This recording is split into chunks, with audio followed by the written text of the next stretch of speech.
So as I was browsing through YouTube yesterday as per normal, I came across this post from my good old buddy Brad, asking what cards does this community want to be hit on the next ban list. Now after browsing through all 700 comments and dodging the 50% of them raging over losing coin flips, I noticed a very common trend, probably incited by the smooth brain YouTuber who put it as the literal picture of the post. Nice background by the way. Please get rid of Karma Cut. Karma Cut gets to go. Karma Cut needs to be on the next ban list. Karma Cut, Karma Cut, Karma Cut, Karma Cut. I want Karma Cut to be banned. I really hate the cars. Yeah, that movie did kinda suck, but let's get back on topic here. It's time for me to give my hot take.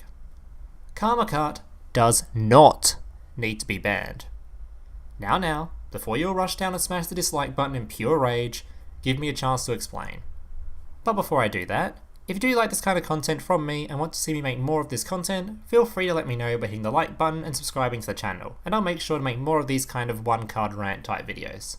Alright, so I find the easiest way to explain why Karma Cut shouldn't be touched is to use a bit of deductive reasoning. At least I think that's what it's called. It's been like 5 or 6 years since high school, man, come on, give me a break. So first of all, let's find an extremely similar card to our offender, Raigeki Break. Now for reference, Raigeki Break is most definitely considered balanced and fair by the community. If you want proof of this, go back and check Brad's post with 700 comments and look for a result that matched Raigeki Break. You'll find only 2 comments, one of which is actually only complaining about Karma Cut, and compare this to the 106 results you get for searching Karma Cut. So now let's look at the major similarities between the cards. So what are the major similarities? They both require you to discard one card. They both target one card and remove it. Obviously, Raigeki Break can target everything, not just face-up monsters like Karma Cut is restricted to, and Karma Cut does have the added bonus of removing all cards with the same name as that monster from your opponent's grave as well, but for the sake of simplicity, we're going to ignore this. So logically, because we all agree that Raigeki Break is balanced, we also have to agree that the act of discarding one card to target one card and remove it as a trap effect isn't a broken effect. Otherwise, we would all be gunning for Raigeki Break too. So that only leaves us with only one significant difference. Banish versus destroy. Which brings us to part 2 of this video. The importance of mixed removal, specifically banish. Do you guys remember a few months back when a certain turn 1 level duplication combo was complained about heavily that left your opponent on a turn 1 indestructible Shiranui boss monster that was really hard for most decks to deal with? If only there was some kind of generic removal we could use to deal with this. How about something a bit more recent? How about a couple of really irritating Noble Knight Xyz monsters that can special summon more monsters when sent to the grave, and have an equip spell that makes them immune to destruction? If only there was some kind of generic removal that could be used to remove this card and the equip spell and not send the monster to the grave. Alright, let's take another example. Desperado Barrel Dragon, a card that special summons itself when a dark machine monster is destroyed by battle or card effect. If only we had some way to remove our opponent's monsters without running the risk of summoning our opponent's win condition. Now obviously I could go on for a while as these are just a few examples, but you get the idea.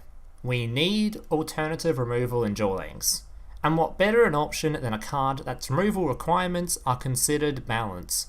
Remember, discard a card, target one card, and remove it as a trap card is considered balanced, as we know this from Raigeki Break. So even if you consider the banish part broken, you have to acknowledge the requirements to use Karma Cut are certainly not. Now let's dive a little deeper into explaining why mixed removal is important. You guys remember when a certain cock was banned from the game for simply being too hard to remove? Hell, not even Karma Cut could remove it, and it was both immune to destruction and target effects. The only real generic option we had that could be used in any deck to deal with this was Herald of the Abyss, a card that isn't even a quick play spell. So because of how insanely difficult this card was to remove, it was just flat out banned. So this should be already giving you a general idea of how important generic mixed removal is, as without it, you end up with a whole bunch of cock problems. Let's take a look at the top 50 most used spell and traps in the game, and count how many generic removal cards exist that you can put in any deck that can out an immune to destruction card. Herald of the Abyss. Enemy controller can kinda do it, same with Book. Floodgate Trap Hole if it's not already summoned. And other than that, you're basically just left with battle traps like Drowning or Dimensional Prison, which are not exactly the greatest, as obviously they don't disrupt your opponent until the battle phase, which by that time, you've probably already lost your whole board due to card effects.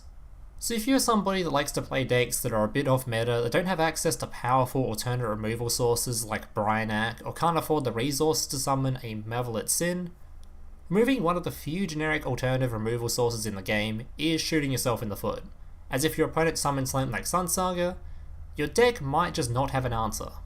Basically, in summary, mixed removal sources are very important, and not every deck has access to them. So rather than trying to ban with the few cards we have access to that we've already discussed is pretty balanced in terms of its requirements or its specifics, let's focus on complaining about coin flips again, as I'm with Decade on this one. Head judging is extremely rage-inducing and unhealthy garbage. Alright guys, that's it for my little rant. Let me know your thoughts in the comments down below. Hopefully I was able to change a few minds. If you like this video, please remember to hit the like button and consider subscribing to the channel, and I'll make sure to make more videos just like this one. Thank you guys for watching. Laters. Hey, big brother, can I watch SpongeBob? Shut up, Mokuba. I'm busy flagging YouTube videos to compensate for the fact that I have an extremely small penis. Oh.